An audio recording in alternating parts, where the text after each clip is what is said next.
எல்லாரும் எப்படி இருக்கீங்க? சம்ஸ் நடத்துறதுல நல்லா புரிஞ்சிருச்சா? ஸோ புரியலன்னா என்ன ஸ்டெப் புரியலன்னு கமெண்ட்ல போஸ்ட் பண்ணுங்க. அடுத்ததா கொஸ்டின் நம்பர் 10. கொஸ்டின் நம்பர் 10 பார்க்க போறோம். y equal to root of x a square minus x square x belongs to x ஓட வேல்யூ எதுக்கு இடையில இருக்கு அப்படின்னு பார்த்தீங்கன்னா இப்படி போட்டா இது ஓப்பன் இன்டர்வல்னு அர்த்தம், இந்த மாதிரி போட்டா இது க்ளோஸ்ட் இன்டர்வல்னு அர்த்தம்.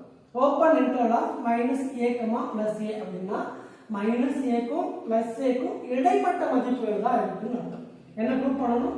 x plus y into dy by dx. dy by dx னா அதான் y dash equal to 0. y ஓட வேல்யூ not equal to 0 னு அவனே கொடுத்துட்டான். சோ இப்போ இது என்ன பண்ண போறோம்? y equal to root of a square minus x square. இப்படியே வச்சு கூட இதை டிஃபரன்ஷியேட் பண்ணிடலாம். ஆனா நம்ம ஈஸியா இதை மாத்திக்க போறோம். என்ன பண்ண போறோம்? ரெண்டு சைடு ஸ்கொயர் பண்ண போறோம். So squaring on both sides. ரெண்டு சைட்ஸ் ஸ்கொயர் பண்ணும்போது என்ன கிடைக்கும்?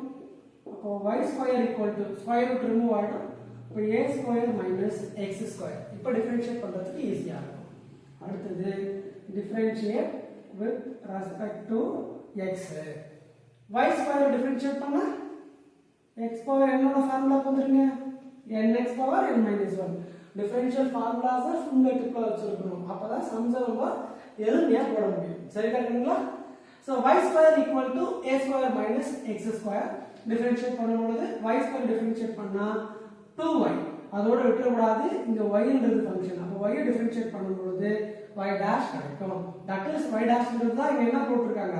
dy by dx equal to a square constant. So இது அடிஷன் ஃபங்க்ஷன்ல இருந்தா 0 ஆயிடும், மல்டிபிள் இருந்தா அப்படியே வரும். a square பண்ணும்போது 0 ஆயிடும், மைனஸ் x square பண்ணா 2x. அடுத்து 2y into dy by dx equal to minus 2x இருக்கு. and then இப்போ என்ன பண்ணலாம்? இந்த 2 இந்த 2 கேன்சல் பண்ணிடலாம். அப்போ y into dy by dx equal to minus x. Proof என்ன இருக்கு பாருங்க, ஒண்ணும் இல்ல, இந்த x இங்க கொண்டு வந்துட்டு ஆன்சர் முடிஞ்சிருச்சு. இந்த மைனஸ் இங்க கொண்டு வந்துருங்க. அப்போ x plus y into dy by dx equal to 0. அவ்வளவுதாங்க சம். So exercise 9.2 கம்ப்ளீட்டடா 10 சம்ஸ் நம்ம ரிவிஷன்ஸ் பார்த்துட்டோம். இந்த எல்லா சம்ஸையும் நல்லா பிராக்டிஸ் பண்ணுங்க. and tomorrow or the day after tomorrow உங்களுக்கு என்ன டவுட் இருந்தாலும் உடனடியா பார்த்துட்டு என்னோட கமெண்ட்ல போஸ்ட் பண்ணுங்க. I will explain that. இன்னொரு விஷயம் என்ன அப்படின்னா, உங்களுக்கு ஏதாச்சும் சம்ஸ் வந்து தேவை, ஏதாவது டாபிக்ஸ் தேவை அப்படின்னு சொன்னா கமெண்ட்ல அந்த டாபிக்ஸை போஸ்ட் பண்ணுங்க. கண்டிப்பா அந்த டாபிக்கை நம்ம எடுப்போம். சரியா? இந்த வீடியோ பிடிச்சிருந்தா லைக் பண்ணுங்க, சப்ஸ்கிரைப் பண்ணுங்க, கட்டாயமா உங்க ஃப்ரெண்ட்ஸ் எல்லாருக்குமே ஷேர் பண்ணுங்க. தேங்க்யூ.